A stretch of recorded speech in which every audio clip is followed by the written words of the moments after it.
राकेश जी, ये राष्ट्रीय आंदोलन में नेवी विद्रोह का क्या महत्व है? देखिए, 18 फरवरी 1946 भारत के राष्ट्रीय आंदोलन के इतिहास का वो दिन है जिसने अंग्रेजी साम्राज्यवाद के ताबूत में आखिरी कील ठोक दी। रॉयल इंडियन नेवी ने 18 फरवरी 1946 को विद्रोह कर दिया। ये विद्रोह बम्बई से प्रारंभ हुआ, लेकिन कराची से लेके कलकत्ता होते हुए पूरे भारत में फैल गया। और शुरुआत में इसकी बात बेहतर भोजन की थी, लेकिन बाद में ब्रिटिश शासन स्वतंत्रता की बात करने लगा, यहाँ तक फैल गया। इसकी पृष्ठभूमि में अगर हम जाएं तो देखिए, आज़ाद हिंद फौज के राशिद अली को कलकत्ता में सज़ा दी गई और भारत छोड़ो का नारा लगाने में रॉयल नेवी के बीसी दत्त को सज़ा दी गई।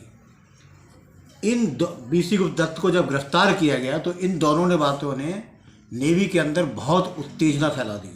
ये भी चर्चा चल रही थी कि आज़ाद हिंद फौज के सैनिकों पे जो लाल किले में मुकदमा चलाया जा रहा है कि उन्हें फांसी की सज़ा दे देंगे अंग्रेज। इस बात से भी बहुत बेचैनी थी सैनिकों में। तो INS तलवार नाम का जो जहाज़ था, उस जहाज़ पे 17 तारीख की रात को देखा गया कि जय हिंद का नारा लिखा हुआ है और भारत छोड़ो का नारा लिखा हुआ है, और सारे नाविकों ने मिल के ये तय कर लिया 18 फरवरी को उन्होंने अपना विद्रोह कर दिया। ये विद्रोह तुरंत जो है बैरकों और बंदरगाहों तक फैल गया। 22 जहाज़ों में के सैनिकों ने विद्रोह कर दिया।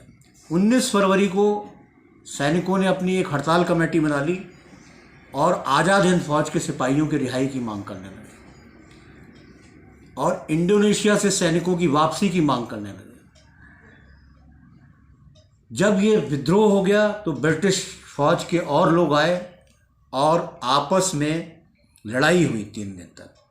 जब ये लड़ाई हुई तो कम्युनिस्ट पार्टी के आह्वान पर बम्बई में हड़ताल हो गई।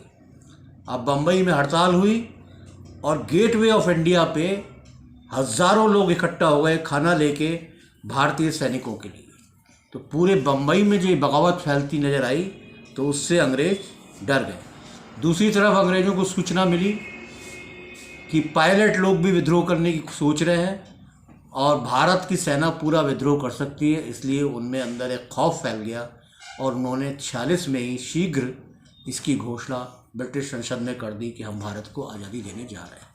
तो ये अंतिम बात थी, लेकिन इसकी शुरुआती बात उस शानदार इतिहास से जुड़ी हुई है जो सुभाष चंद्र बोस से शुरू होता है, जिन्होंने आज़ाद हिंद फौज बनाई।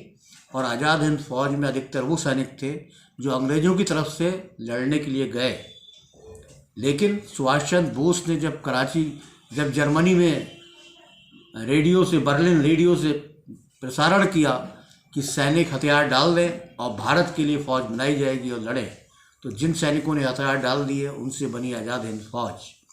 बाद में जर्मनी से जापान आके सुभाष चंद्र बोस ने इस आज़ाद हिंद फौज का नेतृत्व संभाला और उनके नेतृत्व में आज़ाद हिंद फौज ने भारत की मुक्ति की लड़ाई लड़ी।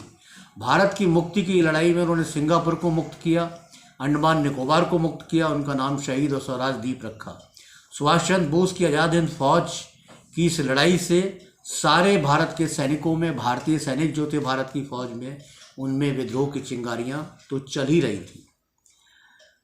लेकिन परिस्थितिवश अंग्रेज जीत गए, जापान में बम पड़ गया और आज़ाद हिंद फौज हार गई। लेकिन उसके सैनिकों पे जब लाल किले में मुकदमा चलाया गया तो ये बेचैनी और बढ़ गई और लाल किले के सैनिकों को सज़ा दी जाएगी, मार दिया जाएगा, इस बात की बात से ये नेवी के लोगों ने विद्रोह किया। ये इसकी पृष्ठभूमि थी।